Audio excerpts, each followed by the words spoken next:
رب مبلغ اوى من سامع وفي روایت رب حامل فقہ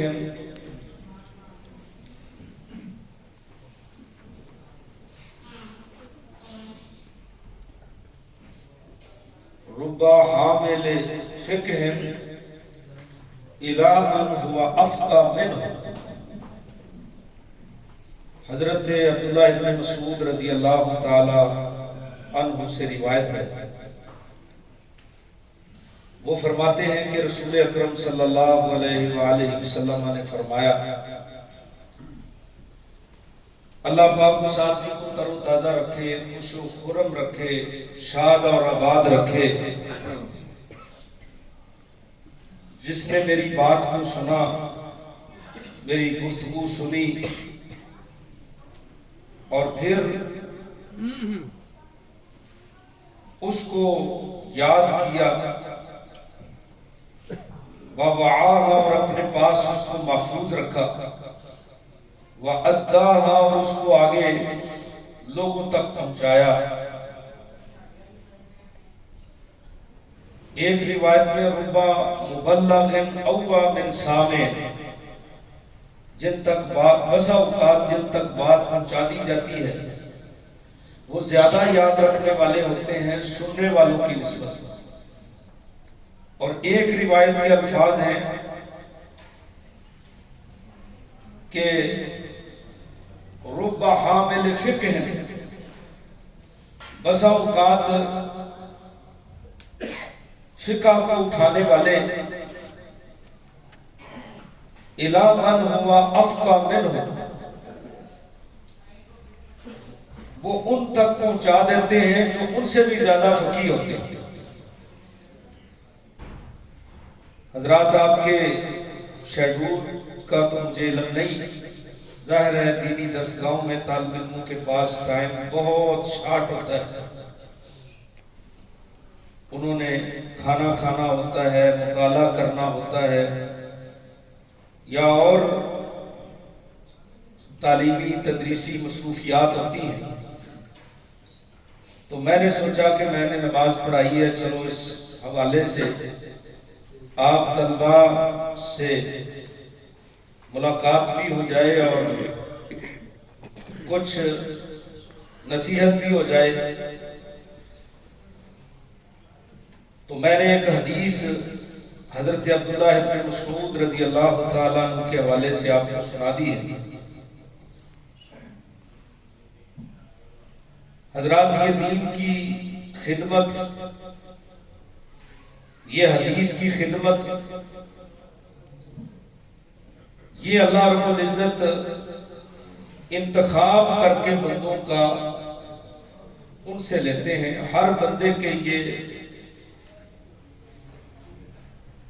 نصیب میں شائع نہیں ہوتے۔ اللہ نے قرآن مجید میں فرمایا کہ ثم اورثنا الکتاب الذین اصطفینا من عبادنا، ہم نے اپنی کتاب کا وارث بنایا ہے اپنے ان بندوں میں سے جن کو ہم نے منتخب کیا ہوتا ہے۔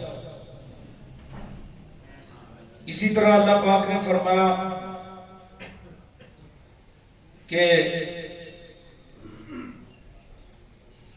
اللہ یصطفی من الملائکۃ رسلا ومن الناس، سورہ حج کے آخر میں کہ اللہ انتخاب کرتا ہے اپنی رسالت کے لیے فرشتوں سے بھی اور لوگوں سے بھی۔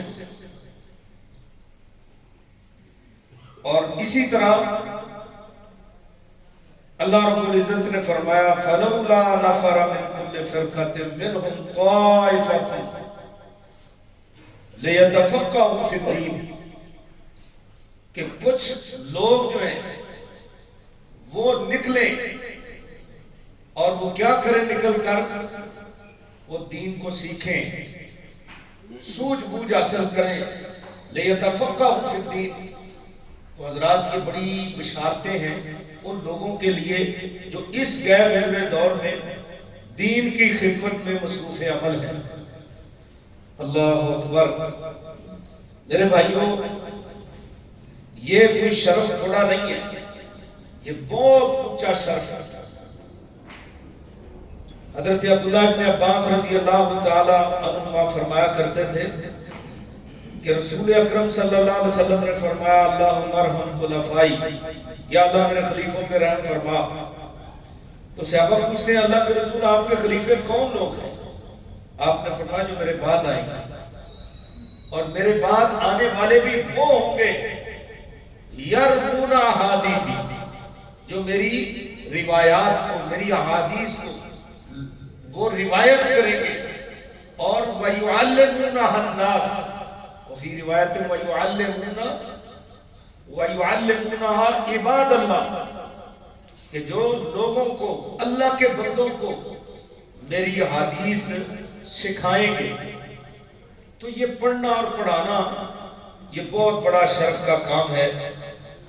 حدیث پاک میں آتا ہے کہ مَن یُرِدِ اللَّهُ بِهِ خَیْرًا یُفَقِّهُ فِی الدِّین، جس بندے کے ساتھ اللہ دنیا میں بھلائی کا ارادہ کرتا ہے اس کو اپنے دین کے اندر لگا دیتا ہے، اور دین کی سوجھ بوجھ اللہ اس کو عطا کرتا ہے۔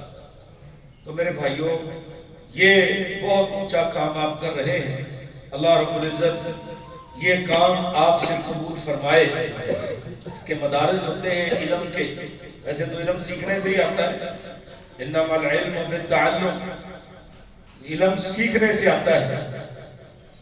حضرت سفیان ثوری رحمہ اللہ فرمایا کرتے تھے اول العلم الاستماع ثم الانصات ثم الحفظ ثم العمل اور ثم النشر، کہ علم کی پہلی سٹیج کیا ہے؟ غور سے بات کو سننا اور خاموش رہنا۔ علمی مجالس میں خاموشی